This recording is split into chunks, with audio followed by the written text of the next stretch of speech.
What is going on, guys? Joe here, back with another video, and Samsung unveiled 3 new Galaxy S flagship devices this week: the Galaxy S10, S10 Plus, and the S10e.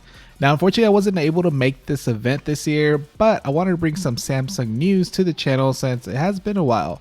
So in this video, I wanted to go over 5 of my favorite S10 features I'm looking forward to on the new Galaxy S10.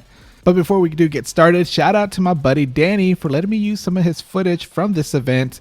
If you haven't checked out his channel out by now, you definitely should. There's some fire tech content that he's always dropping over there. I'll leave that link down below.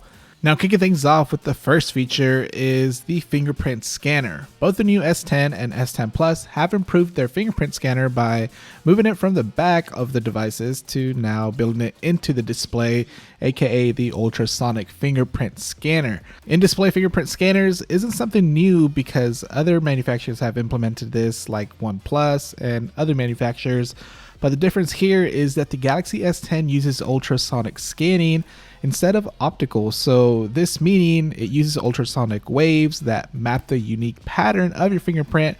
So now it's a lot more secure and hard to duplicate. Also, it'll be able to just read your fingerprint even if you're in direct sunlight and in wet conditions. So things like that won't affect it. The S10e, on the other hand, is the only one that is not having this ultrasonic fingerprint scanner, but it does have a fingerprint scanner placed now on the power button on the side of the phone. Now next is the all-day intelligent battery. Now with the S10, it adapts to how and when you use your phone with its adaptive power saving mode. It'll start learning your daily routines and usage patterns, powering down apps that you don't need, which is great.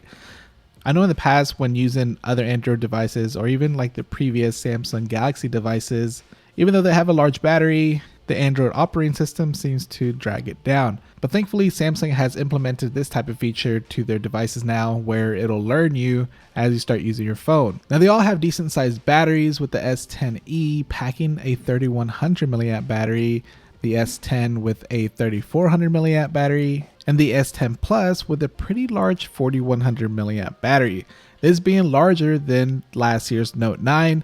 So with having these large batteries in the S10s and with the intelligent battery feature, I'm hoping it'll actually last all day. Now, speaking of larger batteries, this leads me to my next feature, which is wireless power share. This allows you to transform your S10 into a wireless charging pad, so now you can share some juice to others by simply placing their phones on the back of your phone and it'll start wirelessly charging. This also works with other devices that support wireless charging and even the Galaxy Watch and the new Galaxy Buds. It's pretty dope. Next up is the new Pro Grade cameras, which feature up to 3 lenses on the back and up to 2 cameras in the front.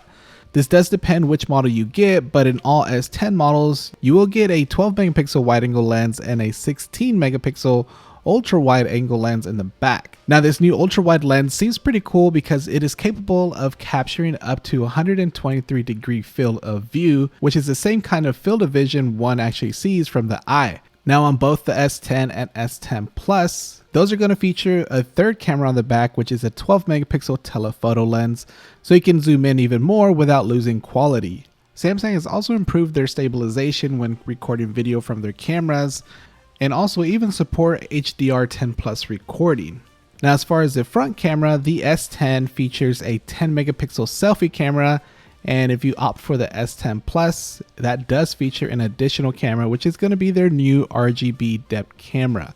I'm definitely looking forward to seeing what these cameras are actually about when getting my hands on these devices, but for now, it does seem good on paper. Now lastly, I want to talk about the new Infinity O display, which features a hole punch-like design in the display for the camera or cameras. On the top right is where the camera now sits, and because of this new design, we get less bezels and no need for a notch like on the iPhone. This is definitely the way many phones in 2019 will be going, and glad Samsung did this to their new S10 devices. Especially with their AMOLED screens on their devices, they are definitely one of the best in the game when it comes to their displays, so now you can get a fuller display with less distractions. But what do you think? Are you a fan of Samsung doing this hole punch like cutout for the cameras, or do you wish they went with a different type of design? I'd like to know your thoughts in the comments below. But as far as pricing, the Galaxy S10e starts at $749, and the S10 starts at $899, and the S10 Plus starts at $999. These prices are for the base storage, which is now 128 gigabytes, and they go up from there. Samsung also threw in a larger and beastier S10, which they call the S10 5G.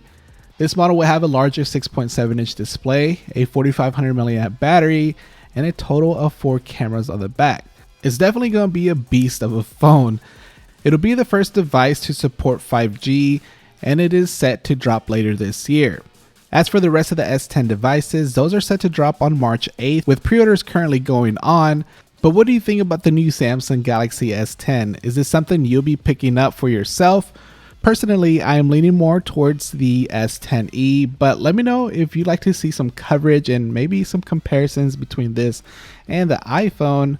But as always, if you did enjoy this video, let me know by hitting that like button, as it not only lets me know that you enjoyed it, but it also shows support to the channel. Also, if you're not yet following on social media like Instagram, Twitter, Facebook, and all that good stuff, feel free to do so. That way you can stay up to date with what is going on. And lastly, if you feel like being awesome, hit that subscribe button and be sure to turn that notification bell on. That way you'll be notified every time I drop a new video. Anyways, guys, thanks a lot for watching. I really appreciate your support very much. But I'll catch you all on the next one. All right. Peace.